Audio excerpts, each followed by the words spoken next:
पुण्यात्माओं देखो, हमें अभी तक ज्ञान तो कह भी नहीं था अध्यात्म मार्ग का।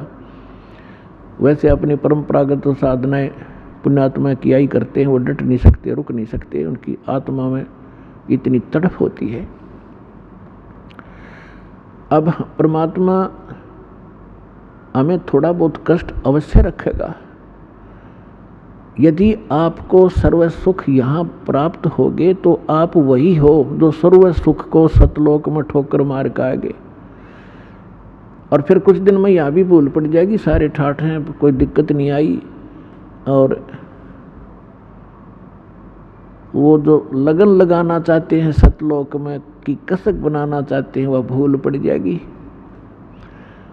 तो आपको थोड़ी बहुत जो तकलीफ हो रही है उसके दो कारण समझना। एक तो ये समझना कि हे परमात्मा, आपकी शरण में और आपकी भक्ति करते करते और ये दान धर्म करते करते भी मुझे कष्ट हो रहा है। आपकी शरण में ना होता तो ना जाने के बिजली गिर जाती मेरे घर के ऊपर, मेरे शरीर के ऊपर। और ये सत की सत मानना।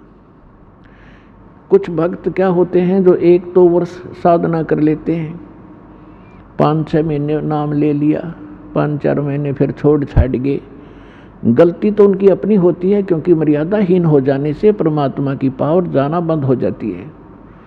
जैसे आपने कनेक्शन ले लिया बिजली का और किसी भी कारण से आपका कनेक्शन कट गया तो पावर आपके घर पे है ही नहीं, और फिर आप यो को कोई लाभ नहीं हो रहा। लाभ कैसे होगा जब कनेक्शन कट गया? कैसे मोटर चलेगी, कैसे चक्की आटा पीसेगी और कैसे बल्ब जलेंगे आपके? तो उसके लिए है कि कनेक्शन पुनः सुचारू करवावे। यदि क्योंकि परमात्मा को मालूम था कि जब ये सच्चा मार्ग शुरू होगा उस समय काल ने इतनी ऊट पटांग रीतियां बना दी होंगी, परंपराएं बनवा दी जाएंगी उसके द्वारा, और फिर भगत के लिए वो परंपराएं बाधक होती हैं। जो सांसारिक रीति होती हैं वो भगत के लिए बाधक होती है, उनसे उल्टा हटना पड़ता है। और हमारे समाज के अंदर वो इतनी घर कर चुकी होती है तो भक्तों के लिए वो बाधक बन जाते हैं समाज के व्यक्ति। और किसी ना किसी कारण से, कोई मजबूरी से, कोई अनजानपने में, तो आपकी मर्यादा भंग हो जाती है। उसके लिए सुविधा दी है कि आप हृदय से पुकारो और फिर आगे ऐसी गलती ना हो, समाज से संघर्ष करो, लड़ना नहीं है।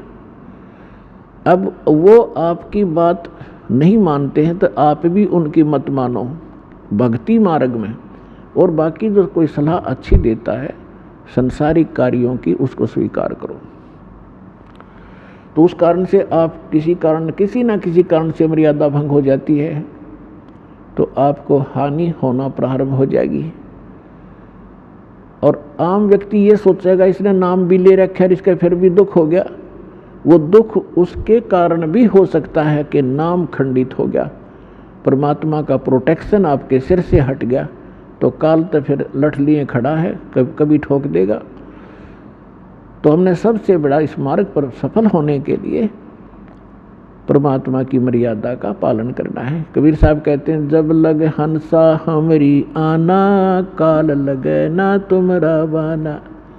परमात्मा ने कहा कि जब तक ये मेरा हंस, मेरी आत्मा मेरी मर्यादा में रहेगा, काल तेरा अटैक नहीं हो सकता। अब हम क्या करते हैं, जो दुखी हैं, जो दुखी आत्मा है, यहाँ आते हैं, उनको जो भी हम मर्यादा बताते हैं वो सहर्ष स्वीकार करते हैं, क्योंकि वह लुट पिट कर आते हैं। उन्होंने सभी देवी देवता जाड़ के देख लिए, उन्होंने सभी जंतर मंत्र करवा रखे हैं, और यहाँ आते ही सुख हो जाता है। तो फिर वो मर्यादा खरी रखते हैं, क्योंकि उनको मालूम है यदि मर्यादा भंग होगी तो वो कैर फिर टूटने लग जाएगा। और जो बीच बिचाला सा है, जो ना घने दुखी हैं ना घने सुखी हैं, और वो यहाँ आते हैं, नाम ले लेते हैं। परमात्मा का तो स्वभाव है, बिजली कनेक्शन मिलते ही कोई काम कर लियो सब डूडा उठा देगी। और फिर वो लोग विचलित हो जाते हैं क्योंकि ज्ञान संपूर्ण ना होने से, और कहीं लोकलाज में आकर फिर वो कोई ना कोई गड़बड़ कर ही जाते हैं और मर्यादा भंग हुई। देखो, दो कारण होते हैं। कई भक्त ऐसे होते हैं बार बार मर्यादा भंग करते रहते हैं, कोई हानि भी नहीं होती उनको, और कुछ ऐसे होते हैं मर्यादा भंग कर दी तुरंत उसको हानि होगी या मृत्यु हो जाती है या कोई और कष्ट भारी आ जाता है। उसका ये कारण होता है कि जो बार बार मर्यादा भंग भी कर रहा है, कोई हानि भी नहीं हो रही है, तो उसका अभी शुभ संस्कार पिछले चल रहे हैं, और जिसने मर्यादा भंग कर दी और मृत्यु होगी तो उसका संस्कार था मृत्यु का, और मर्यादा भंग होने से परमात्मा का प्रोटेक्शन हट गया और उधर से उसका वो समय आ गया। और यदि वो मर्यादा में होता तो वो समय वैसे कहा जाता मृत्यु का, उसको मृत्यु प्राप्त नहीं हो सकती। तो पुण्यात्माओं, ये थोड़ी सी सावधानी ये भी बरतो, घनी सावधानी बरतो कि हमारा नाम खंड ना हो। लोक लाज ना कीजियो निर्भय हो रहिए, ये मन साधो दीजिए ते गोविंद पाइए। परमात्मा कहते हैं लोक लाज ना करना अगर इस मार्ग में सफल होना है तो।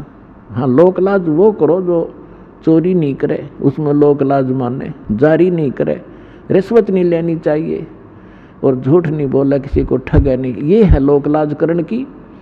लेकिन ये लोक लाज नहीं करे कि भक्ति मार्ग में बाधक हो।